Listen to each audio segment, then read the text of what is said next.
Hello YouTube, this is your boy Kevin making a tutorial, my first tutorial on how to make a working fridge. As you can see, it looks just like a fridge and it works just like a fridge.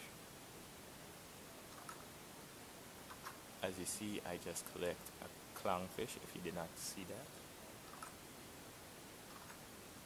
I just collect a rotten flesh. Now let me show you how to make this.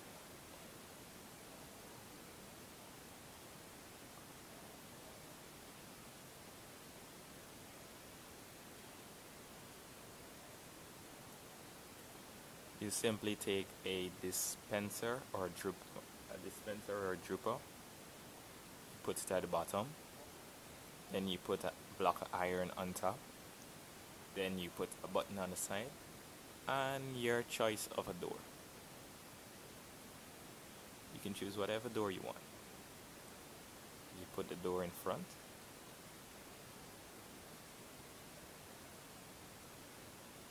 You see?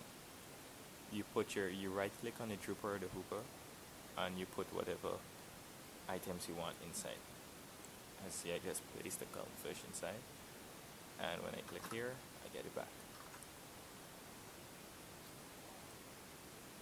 Thanks for watching my video.